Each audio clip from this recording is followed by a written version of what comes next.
After 15 years of just watching his father powerlift, Chris Lofing finally decided to give it a shot. He competed in the Cornhusker State Games last summer and promptly set 4 American records for his weight class. Since that time, the Beatrice High School sophomore has bumped his record total to 8. We always start our workouts with Radar Love.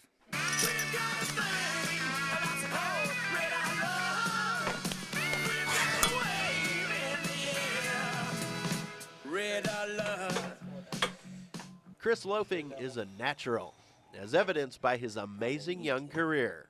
Not bad for 2 powerlifting meets to shatter 8 American records, so pretty impressive. And it's no wonder Chris is impressive. He's followed closely in his father's footsteps. Chris's dad has won numerous state titles in his excellent 31-year powerlifting career. Sweet. Wish I could take all that credit, but a lot of this he hasn't really done on his own. He's had a passion just to come down here and work out on his own.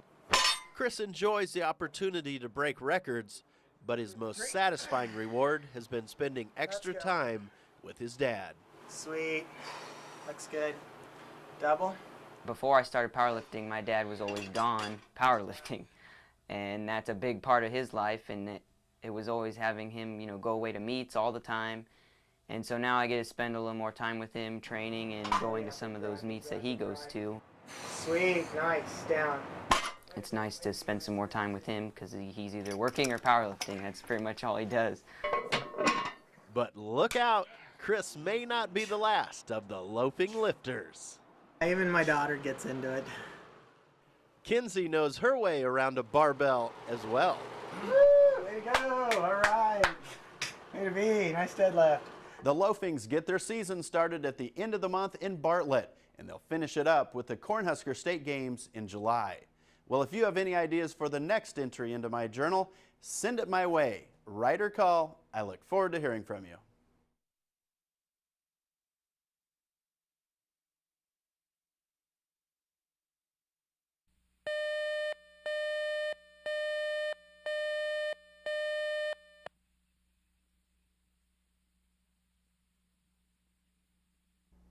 Ohio native Mark Odgers has made a career out of defying the laws of gravity.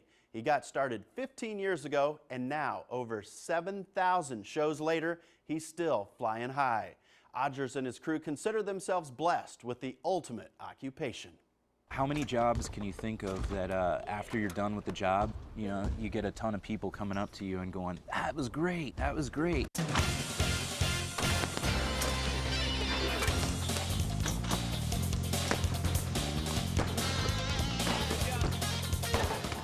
Pretty dangerous. There's been a couple broken bones. I've broken both my wrists, rolled ankles, hitting the rim with your head. I've had stitches. You all right? Yeah.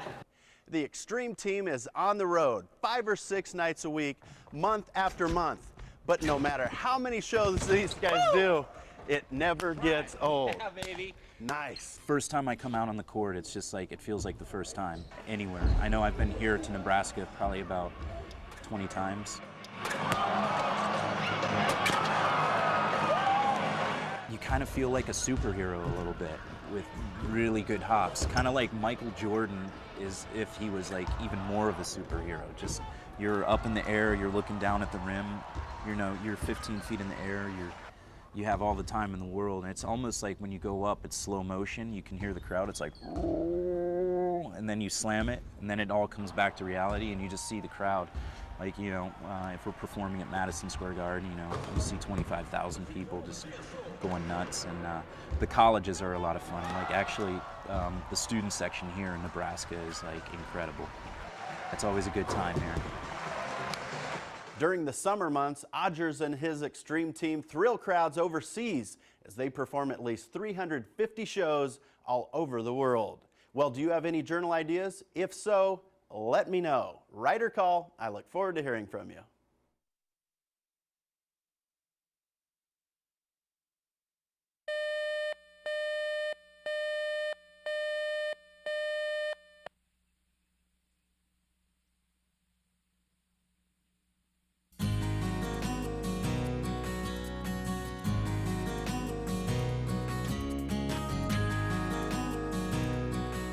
As the sun rose above the rubble 11 days after the storm, NPPD crews were working 16-hour days, battling the brutal north winds.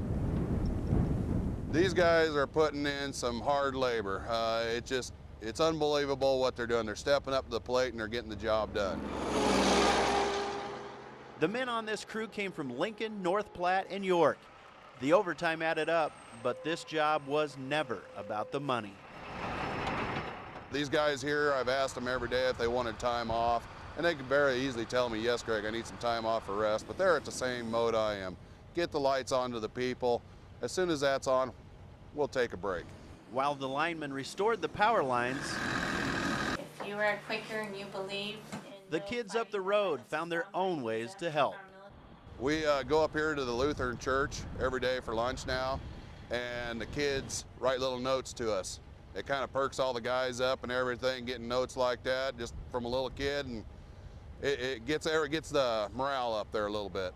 I'm really thankful that they're doing this and that I don't have to go out there and do it, and I'm glad that they are able to help us and that they do it joyfully. Working together, Nebraskans helping Nebraskans. Near Prosser, I'm Lance Schwartz, 1011 News.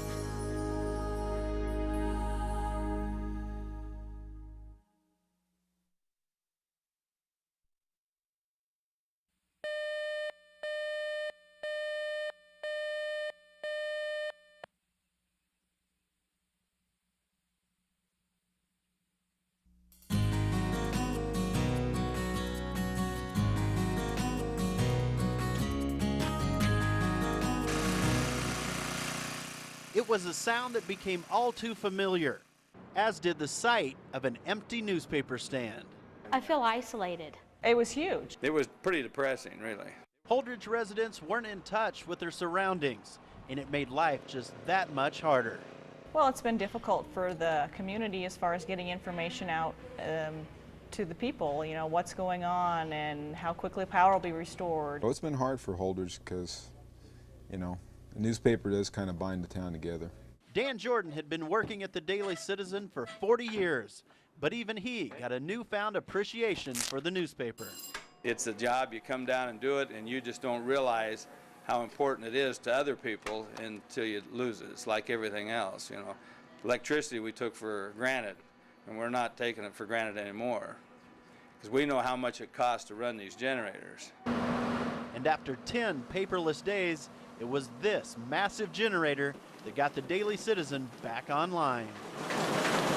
I think it'll boost people's morale knowing they're going to be getting a newspaper, something to read. It's kind of like a sign of everything getting back to normal. I think that people will finally realize a sigh of relief that, well, if the newspaper's out, you know, maybe everything's going to be okay eventually. And never before has a full newspaper stand represented so much. In Holdridge, I'm Lance Schwartz, 1011 News.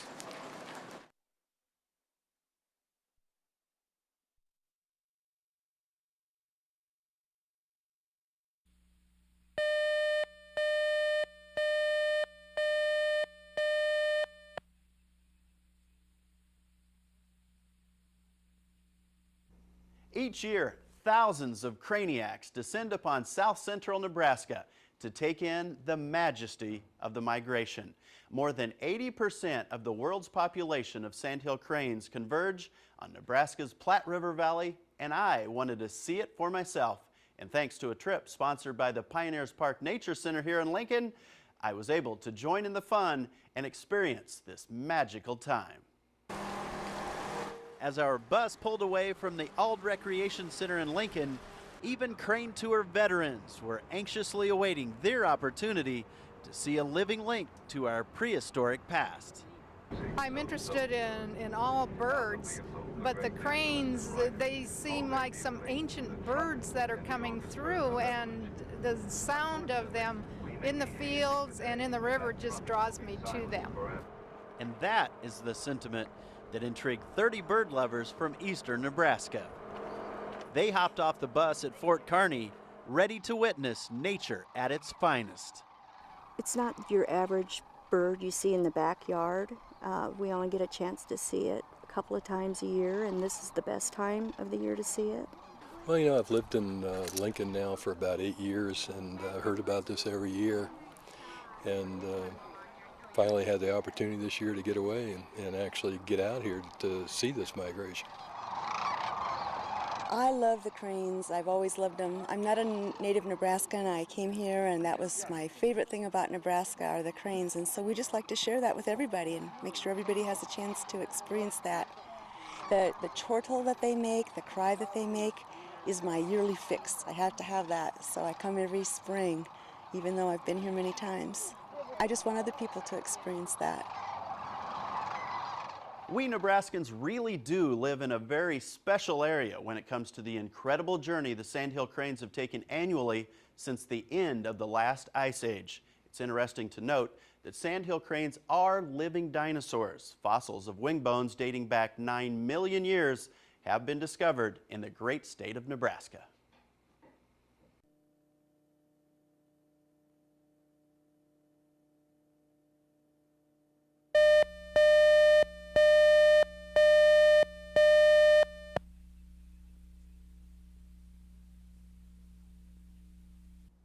I never understood exactly why the Zamboni seemed to always have this mesmerizing effect on people at hockey games. Fans love to sit and stare at the Zamboni as it turns ripped up, worn out ice into a shiny new surface that looks just like glass. For the answers, we look to the stars. The Lincoln Stars, that is. People love hockey games for many different reasons. But there's one constant. Zamboni. It smooths out the ice. Just makes the ice really slick. You just look at them. They're like the best creation hockey has ever had. I mean, they like clean the ice and they're fun. I mean, come on. I mean, you can't beat that. People love this machine for many different reasons. I just love the way the name sounds. Zamboni. It's fun to say, isn't it? Try it. Yeah. Zamboni. I don't think you raise your voice. I think you just go Zamboni. Speaks for itself. Why do you think the Zamboni's cool? Because it squirts water and people can ride on it. Well, it starts with a Z, and there aren't very many words that start with a Z, so that's why. Maybe because they want to drive one themselves.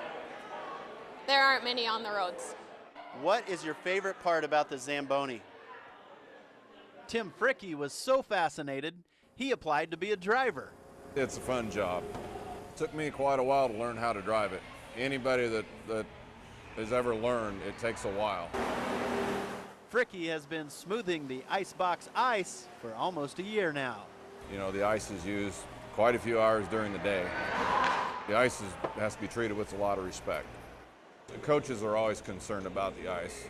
And some of the house league coaches have came up to me and says, you know, it makes you feel good when they say, very nice ice you prepared for us. Zamboni.